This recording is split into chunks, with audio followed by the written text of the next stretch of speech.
राजेश राम जी, शकील अहमद जी, अनिल जैन जी, शिव ठाकुर जी, इशादुल हक जी, प्रोफेसर मुकेश शर्मा जी, भागीरथ मांझी जी, राकेश रंजन जी, केपी सिंह जी, शशि भूषण पंडित जी, अंजू बौद्ध जी, राम प्यारे जी, गौतम प्रीतम जी, ब्रह्मदेव पटेल जी, भाई और बहनों, आप सबका यहां बहुत बहुत स्वागत, नमस्कार।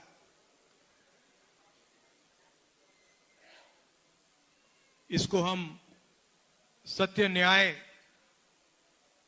और अहिंसा की जमीन कह सकते हैं। बिहार को कह सकते हैं ना। और नया डेफिनेशन दिया है 21वीं सदी का। पुराना डेफिनेशन सत्य, न्याय और अहिंसा की जमीन, नया definition crime capital of India, Bihar. तो देखिए कहां से कहां पहुंच गए आप लोग। शुरुआत भैया, शुरुआत कहां हुई, आपकी सोच कहां कहां पहुंची। आजकल जापान की बात होती है, कोरिया की बात होती है,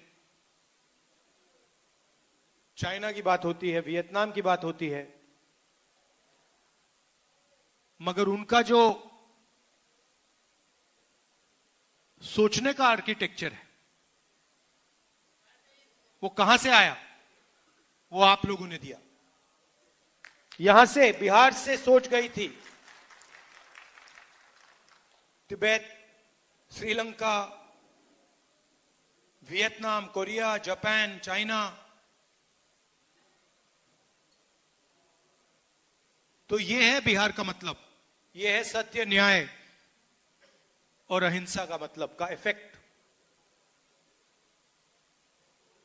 और आज ये सब भूल गए आपकी सरकार, आप लोग नहीं, आपकी सरकार ये सब भूल गई और बड़े शब्दों में बिहार को क्राइम कैपिटल बना दिया। यही बदलाव हम चाहते हैं कि जो आप पहले थे, आपने सिर्फ हिंदुस्तान को नहीं, पूरी दुनिया को रास्ता दिखाया है। आपकी सोच ने, आपकी थिंकिंग ने।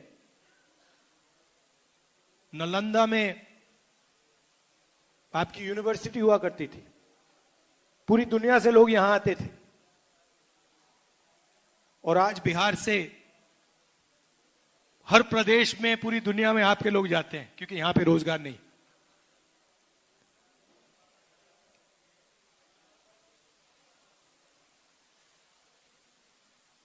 मुझे भी सत्य में इंटरेस्ट है।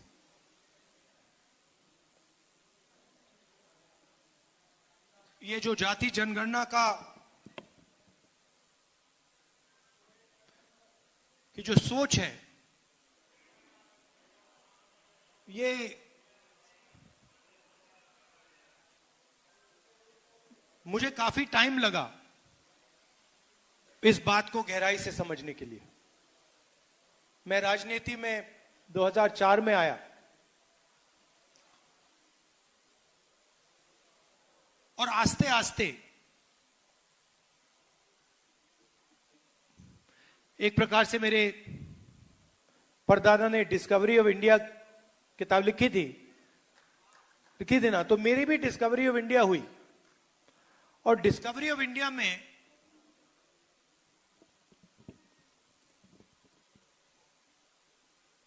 आस्ते आस्ते मुझे दिखने लगा कि जिसको हम इंडिया कहते हैं उसमें 90% लोगों की भागीदारी तो है ही नहीं, कहीं नहीं है। कोई भी सेक्टर देख लो आप, यहां पे अति पिछड़ा वर्ग की बात हो रही है, दलितों की बात हो रही है, पिछड़ों की बात हो रही है। अब 90% जो हमारी आबादी है, आप मुझे बताओ,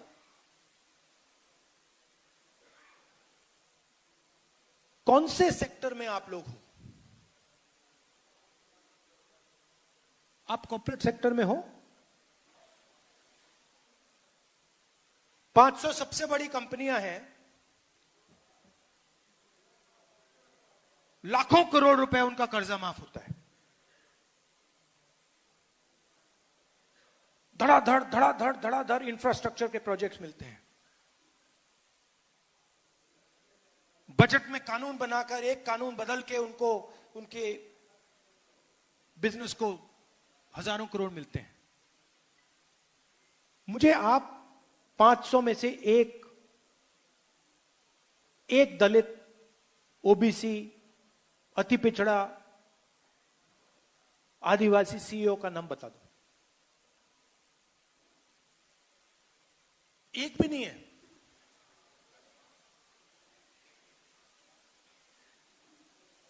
सीईओ छोड़िए, मैनेजमेंट टीम, सीनियर मैनेजमेंट, वहां मुझे दिखा दीजिए, वहां नहीं मिलेगा आपको।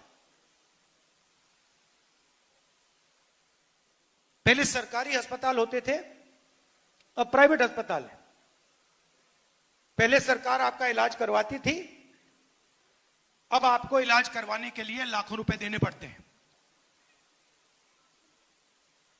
प्राइवेट अस्पतालों को सरकार जमीन देती है। किसकी जमीन देती है?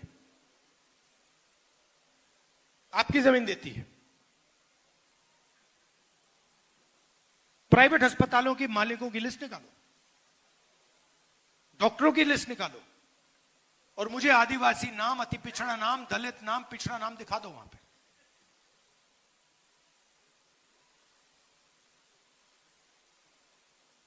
ठीक है, आप कहोगे नहीं, हमें कॉर्पोरेट सेक्टर में जगह नहीं चाहिए, हमें प्राइवेट अस्पतालों में जगह नहीं चाहिए। तो फिर मैं पूछूंगा, शिक्षा के सिस्टम में बता दो।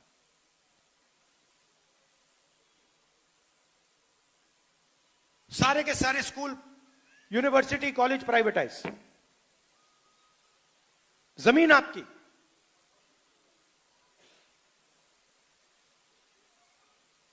प्राइवेट कॉलेजेस के मालिक की लिस्ट निकालो, दिखाओ मुझे कहां है 90%। यही बात जुडिशरी में, ब्यूरोक्रेसी की आप जानते हो, रिजर्वेशन है, मगर ब्यूरोक्रेसी में आपके जो लोग हैं वो पीछे बैठे रहते हैं बंद कमरों में। जहां पैसे डिस्ट्रीब्यूशन की बात आती है, बजट की बात आती है, पिछले साल मैंने बताया था,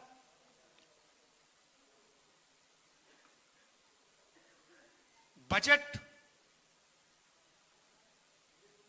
11 अफसरों ने बनाया, फोटो थी, 90% का उसमें कोई नहीं। बड़ी बड़ी मिनिस्ट्रीज को देख लीजिए,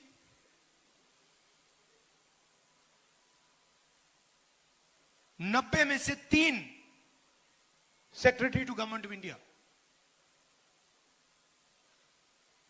पिछड़ा और अति पिछड़ा वर्ग के। 90 में से 3, आपकी आबादी कम से कम 55%, 90 में से 3, और वो भी 3 छोटे छोटे विभागों में,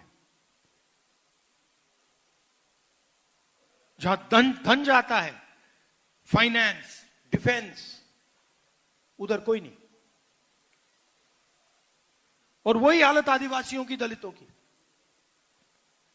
मजदूरों की लिस्ट निकालो, मनरेगा की लिस्ट निकालो, ऊपर ड्राइवर्स की लिस्ट निकालो, वहां पे सिर्फ आपको ओबीसी, दलित, अति पिछड़ा, ये लोग मिलेंगे। अब 2 हिंदुस्तान बन रहे हैं, ठीक है। अगर 2 हिंदुस्तान में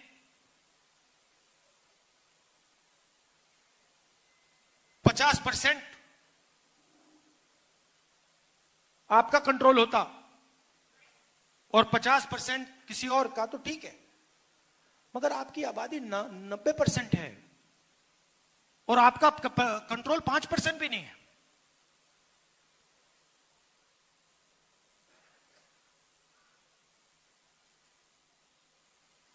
और जब मैं कहता हूं कि हमें पता लगाना है, मैंने कोई पॉलिसी प्रिस्क्रिप्शन आज तक नहीं दी है। मैंने आज तक यह नहीं कहा है कि भाई जाति जनगणना के बाद हम क्या एक्शन लेंगे, मैंने आज तक नहीं बोला है। मैं सिर्फ यह बोल रहा हूं कि पता लगाना है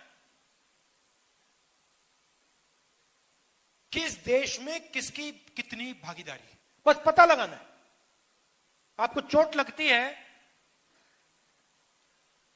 आपको कभी चोट लगी है? हड्डी टूटी आपकी? किसकी यहां पे हड्डी टूटी है? जब आपकी हड्डी टूटी, को पैर टूटा था, हाथ टूटा था?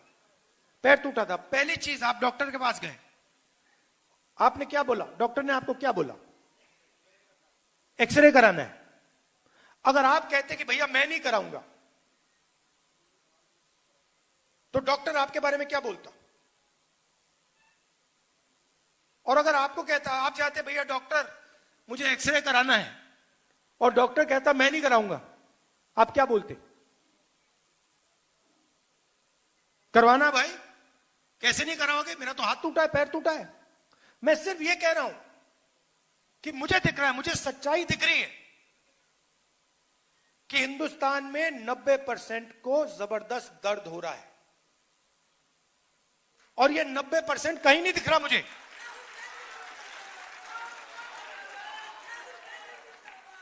चाहे बलात्कार हो, गरीबी हो,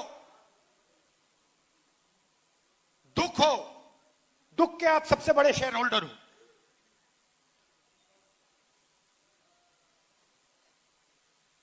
नब्बे % दुख आपका है, आप दुख के शेयर होल्डर हो, बाकी कहीं भागीदारी नहीं आपकी। तो ये तो मुझे सच्चाई दिख रही है, और जैसे मैंने आपसे कहा मैं सच्चाई देखता हूं, मुझे सच्चाई में इंटरेस्ट है।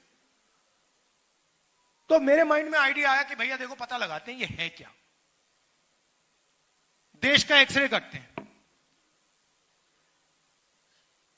मोदी जी हर भाषण में कहते थे मैं ओबीसी हूं, हर भाषण में। जाति जनगणना के बाद कहते हैं हिंदुस्तान में तो जाति नहीं है। अरे हिंदुस्तान में जात नहीं है तो आप कैसे ओबीसी हो गए?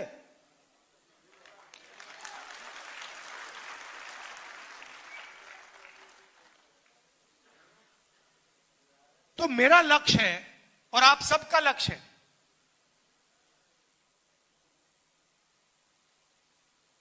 जाति जनगणना। और मैंने लोकसभा में मोदी जी के सामने आंख में आंख मिलाकर कहा कि मोदी जी जाति जनगणना होगा। आप जानते हो उनको सरेंडर करने की आदत है। आप देखो, मैं आरएसएस से लड़ता हूं, मैं गहरी बात बोल रहा हूं। इनकी हिस्ट्री है, ये 2 मिनट में चिट्ठी लिखना शुरू कर देते हैं। आजकल मॉडर्न जमाना है, ठीक है भैया चिट्ठी नहीं लिखेंगे, आजकल व्हाट्सएप मार देंगे। ट्रंप साहब ने 11 बार बोला है, 11 बार, कि मैंने नरेंद्र मोदी को सरेंडर करवा दिया। 11 बार बोला है पब्लिक में। नरेंद्र मोदी जी चू नहीं कर पा रहे हैं। नरेंद्र मोदी ये नहीं बोल पा रहे हैं कि ये जो ट्रंप है ये झूठ बोल रहा है, क्योंकि वो सच्चाई है। और मुझे मालूम था कि जिस दिन हमने थोड़ा सा दबाव डाल दिया उस दिन एकदम सरेंडर कर जाएंगे। मगर आप गलत फहमी में मत रहिए, ये जाति जनगणना जो करा रहे ना, ये असली जाति जनगणना नहीं कराएंगे, कभी नहीं कराएंगे।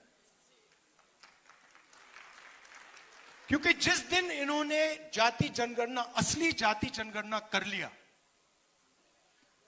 उस दिन इनकी राजनीति समाप्त हो जाएगी, खत्म हो जाएगी। ये नहीं कर सकते हैं। जाति जनगणना के दो तरीके हैं, एक बीजेपी का मॉडल,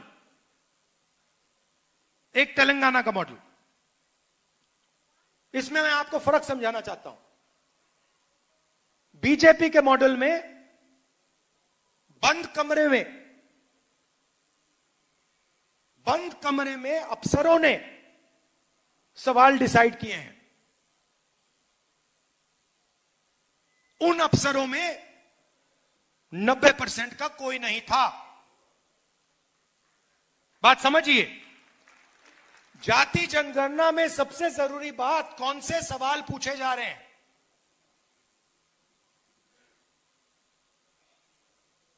तेलंगाना में हमने तेलंगाना की जनता से खुला सवाल पूछा, पब्लिकली पूछा। दलित एसोसिएशन, उनके नेता, उनके पत्रकार, अति पिछड़ा एसोसिएशन, उनके लीडर, पिछड़ा वर्ग के एसोसिएशन, माइनॉरिटी एसोसिएशन, उनके लीडर, उनकी पब्लिक,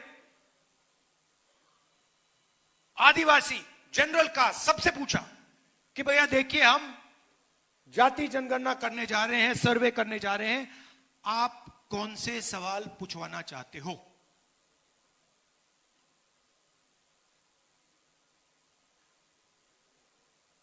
दलितों से हमने पूछा, उन्होंने कहा देखिए, हम सवाल चाहते हैं कि आपने कभी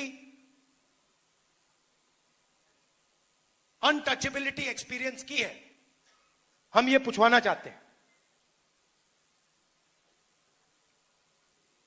पिछड़ों ने अलग सवाल दिए, अति पिछड़ों ने अलग सवाल दिए, दलितों ने अलग दिए, आदिवासियों ने अलग दिए। 3 लाख लोगों ने ऐसी मीटिंग में, खुली मीटिंग्स में जाति जनगणना के सवाल डिजाइन किए। उसके बाद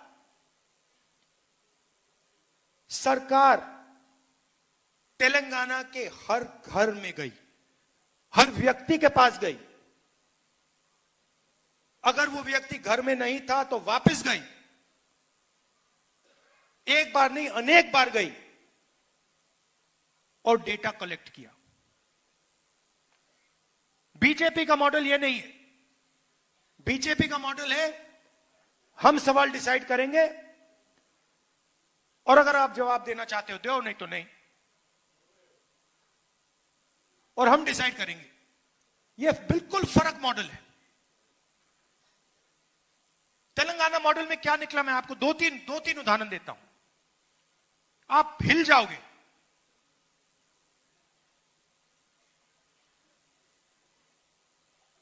सरकारी कॉन्ट्रैक्ट्स देखे हमने।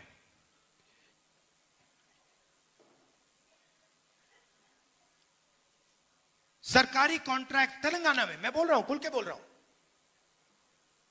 तेलंगाना में दलितों को, आदिवासियों को, पिछड़ों को, अति पिछड़ों को सरकारी कॉन्ट्रैक्ट मिलते ही नहीं है। 4-5% को सारे के सारे कॉन्ट्रैक्ट मिलते हैं। आप मुझे बताओ, अगर पिछड़ा वर्ग को कॉन्ट्रैक्ट नहीं मिलेगा, अति पिछड़ा को कॉन्ट्रैक्ट नहीं मिलेगा, राजनीति कैसे करोगे?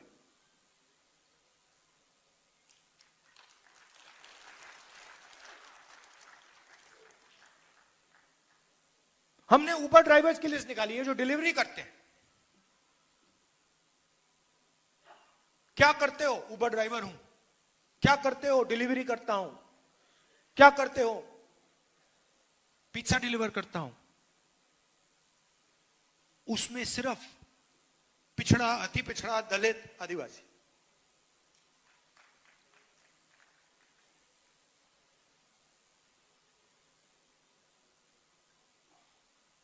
बिल्कुल क्लियर है, बिल्कुल साफ हो जाता है।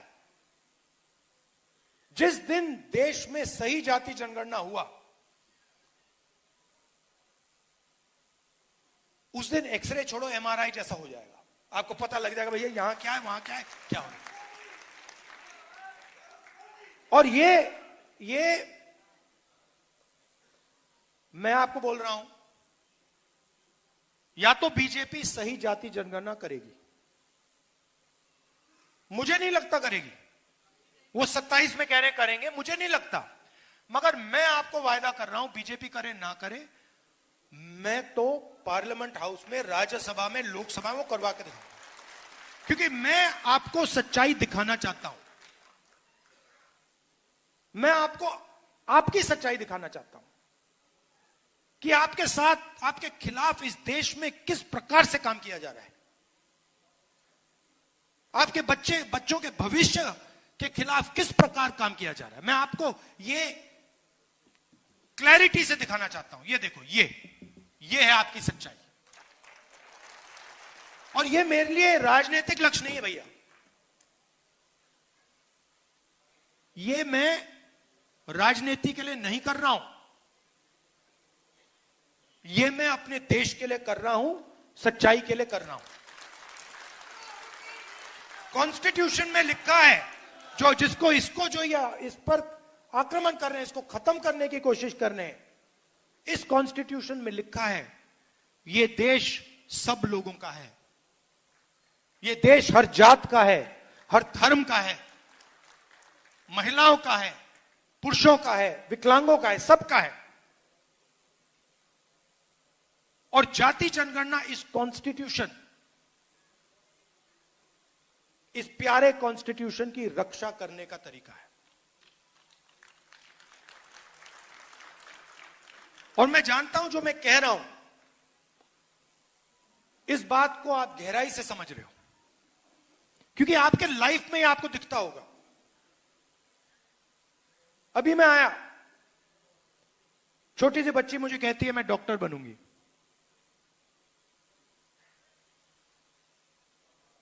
मैं जानता हूं कि यह देश उस बच्ची से झूठ बोल रहा है। मैं जानता हूं क्योंकि वो अति पिछड़े वर्ग की है, वो डॉक्टर नहीं बनेगी, क्योंकि आप लोगों के लिए रास्ते बंद हैं। और मैं वैसा देश नहीं चाहता हूं जो अपने बच्चों को झूठ बोले। डॉक्टर बनोगे, लॉयर बनोगे, कंपनी चलाओगे, आईएएस अफसर बनोगे, और फिर लिस्ट निकालो, कुछ नहीं, 90% उस लिस्ट में है ही नहीं। उसमें गरीब जनरल कास्ट के भी लोग हैं, वो भी परे किए गए। 95% लोगों के लिए इस देश में कुछ नहीं है। पहले पब्लिक सेक्टर हुआ करता था, सारा का सारा प्राइवेटाइज कर दिया। अदानी, अंबानी, ये नाम आप जानते हो। पोर्ट, एयरपोर्ट, डिफेंस, जो भी इनको चाहिए, जितनी भी जमीन चाहिए, धारावी लेने की कोशिश कर रहा है। आप धारावी गए कभी? धारावी कोई गया यहां पे? धारावी इनोवेशन का सेंटर है हिंदुस्तान में।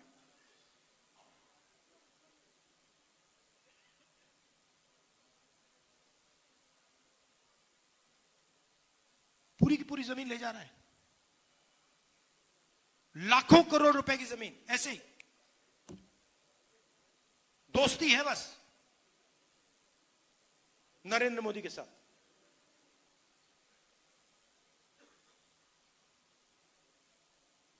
लाखों लोगों को बर्बाद कर रहा है। उनका रोजगार वहां है, उनका पूरा बिजनेस वहां है, वहां से उठा के ऐसे फेंक रहा है जैसे उनका कोई मतलब ही नहीं।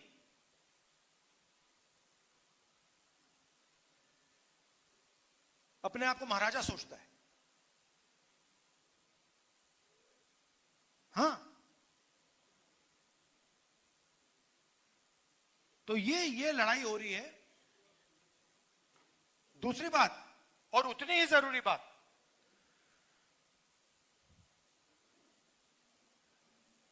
ये आइडिया कहां से आया कि हिंदुस्तान में सिर्फ 50% रिजर्वेशन हो सकता है? आपकी आबादी 90%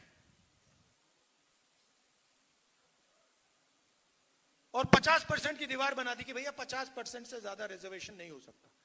जाति जनगणना हमने तेलंगाना में की, और मैं आपको बता रहा हूं, जाति जनगणना हमने तेलंगाना में की, अगले दिन चीफ मिनिस्टर ने उसको, दीवार को तोड़ दिया।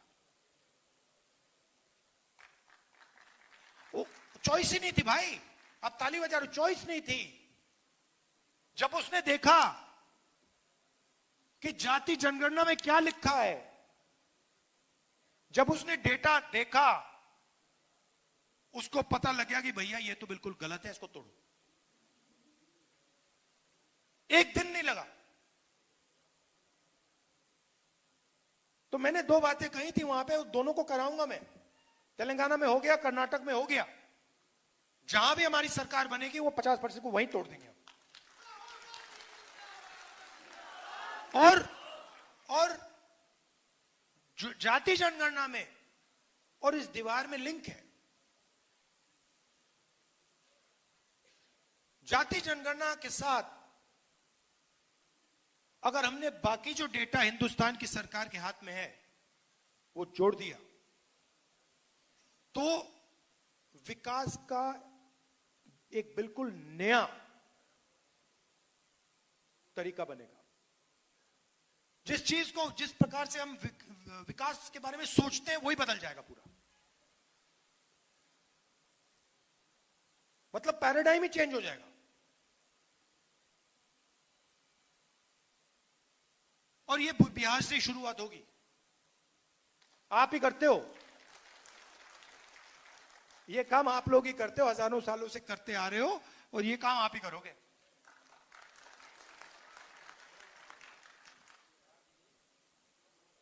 सही बात है ना? ये आपके अंदर है, डीएनए में है। आपके बिना ये नहीं बन सकता, आपकी सोच के बिना ये नहीं बन सकता हिंदुस्तान में। ये कहते हैं कि ये 1947 में किताब लिखी गई है। नहीं, ये हजारों साल पुरानी किताब है। ये इस किताब में हजारों साल पुरानी सोच है। अभी आपने बुद्ध भगवान की मुझे फोटो दी और मूर्ति दी, क्या उनकी सोच इसमें नहीं है? ये पूरी किताब उनकी सोच के बारे में है। उन्होंने 3000 साल पहले बात बोली थी। अंबेडकर जी, गांधी जी, नारायण गुरु, पेरियार, बसवन्ना, इन सबकी सोच इस किताब में है। और इसी सोच के लिए, इसी किताब के लिए हम लड़ रहे हैं। हजारों साल से आरएसएस की सोच, इस सोच को खत्म करने की कोशिश कर रही है। ये पुरानी लड़ाई है। ये मत सोचिए कि ये बीजेपी और कांग्रेस के बीच में लड़ाई है। ये हजारों साल पुरानी लड़ाई चल रही है। हजारों साल पुरानी लड़ाई है ये बस उसका मॉडर्न रूप है। और आप जानते हो कि इस देश में कौन उस लड़ाई को जीतता है। हिस्ट्री देख लीजिए। आप बुद्ध भगवान का नाम लेते हैं, नारायण गुरु का नाम लेते हैं, गांधी जी, अंबेडकर जी, ये सब इसी विचार के लोग हैं। दूसरे साइड के नाम बता दो।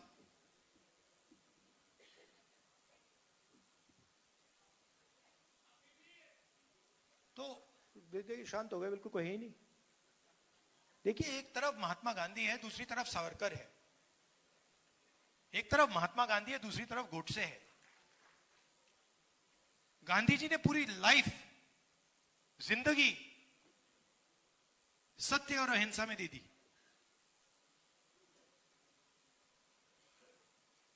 ऐसी स्पीच अगर कोई व्यक्ति 1000 साल बाद दे,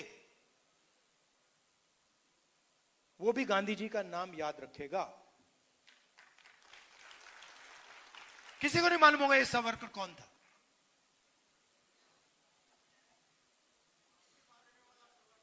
हाँ। और वही फैशन तो वही है ना, ट्रंप साहब ने 11 बार ट्वीट किया, यहां पे सरेंडर हो गया। तो सोच तो वही है, डरना नहीं, इनसे नहीं डरते। हाँ, आप सबका बहुत बहुत धन्यवाद। नमस्कार, जय हिंद।